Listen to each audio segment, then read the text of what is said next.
Hypnose de Olivier Lockert, quel est mon avis? Bonjour, dans cette vidéo, je vous propose un résumé détaillé du livre Hypnose, évolution humaine, qualité de vie, santé, tout ça c'est le titre, donc d'Olivier Lockert. Vous y découvrirez les grands principes de l'hypnose, son impact sur l'évolution humaine et son rôle dans l'accompagnement thérapeutique.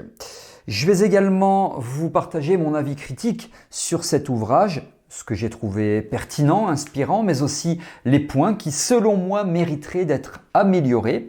Alors que vous soyez thérapeute ou simplement curieux, curieuse de mieux comprendre l'hypnose, cette vidéo vous donnera une vision claire et argumentée du livre. Plus de 700 pages quand même ce livre, donc c'est pas rien. Je suis David Vigneron, je suis formateur en hypnose clinique, formateur en thérapie brève, par ailleurs infirmier diplômé d'État, ravi de vous accueillir ici. On va donc décortiquer ce livre.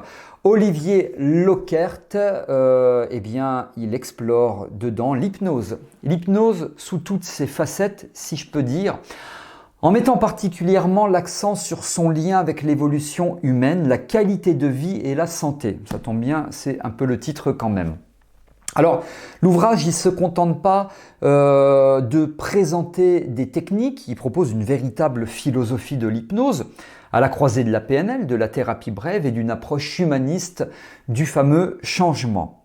L'un des points clés du livre, c'est l'importance de l'inconscient dans le processus de transformation.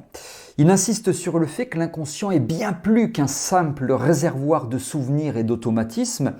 Il dit que c'est une force dynamique, porteuse de sagesse et de solutions. L'objectif du thérapeute, il n'est pas de manipuler l'inconscient, mais de l'aider à mieux communiquer avec la conscience pour favoriser une évolution harmonieuse du consultant. Le livre aborde aussi les fondements de l'hypnose ericksonienne, la fameuse hypnose ericksonienne, en expliquant comment Milton Erickson a révolutionné cette discipline en adoptant une approche plus souple, plus permissive et adaptée à chaque consultant. Olivier Lockert s'appuie sur cet héritage de Milton Erickson pour proposer sa propre vision de l'hypnose enrichie par des références à la psychologie humaniste, à la spiritualité aussi bien sûr et aux neurosciences. Alors, un aspect intéressant de ce gros livre qui est lourd d'ailleurs, c'est son regard sur les croyances, sur leur impact sur la perception du monde en général. Il explique comment les croyances limitantes façonnent la réalité du consultant et comment l'hypnose alors peut être utilisée pour les transformer en ressources positives. Ce processus repose sur des techniques précises comme l'utilisation du langage hypnotique, la création de métaphores thérapeutiques et le travail sur les valeurs profondes.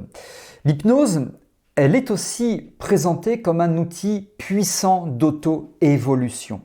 Le livre propose des exercices pratiques pour que les thérapeutes puissent expérimenter sur eux-mêmes, et je crois que c'est important, les techniques avant de les utiliser sur leurs consultants. Cette approche, elle permet bien sûr de mieux comprendre les mécanismes qui sont mis en œuvre et d'adopter une posture plus authentique dans la relation, cette fameuse relation d'accompagnement. Enfin, Olivier Lockert insiste sur le rôle fondamental de l'éthique en hypnose. Il rappelle que l'objectif n'est pas d'exercer un pouvoir sur le consultant, mais de lui permettre de retrouver son autonomie et son libre arbitre. L'hypnose, c'est donc un moyen de révéler les ressources internes d'une personne plutôt qu'un outil de suggestion autoritaire.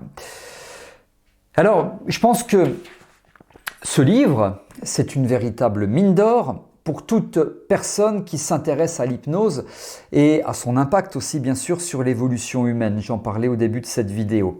Ce qui m'a particulièrement marqué, c'est la richesse des références qui sont utilisées dans ce livre par l'auteur. On sent l'expérience et la volonté d'offrir une vision globale qui dépasse à mon sens largement le cadre de la simple technique hypnotique. Et je vous l'ai dit, pour information, le livre fait plus de 700 pages, très précisément 713 pages. J'ai aimé la manière dont il met en avant la relation entre le conscient et l'inconscient.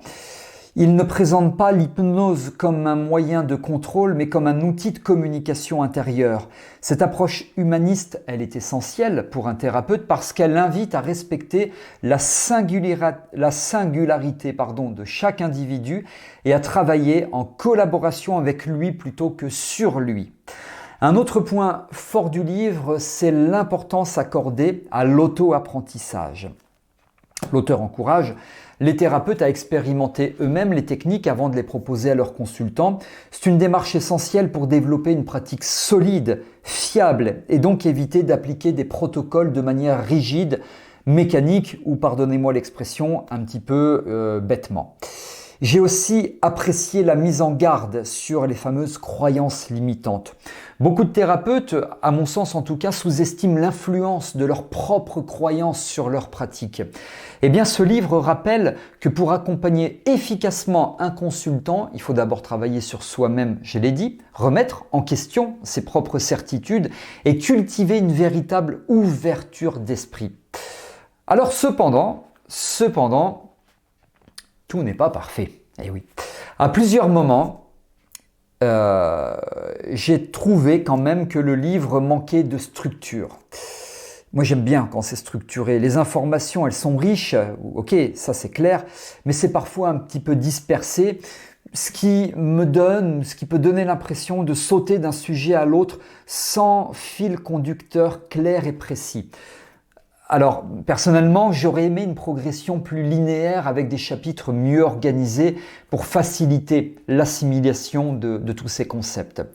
Autre point qui m'a laissé un tout petit peu sur ma faim, certains passages du livre sont très philosophiques, voire spirituels, ce qui peut être inspirant bien sûr, mais qui s'éloigne parfois un petit peu du cadre strictement thérapeutique dont l'auteur nous parle si souvent.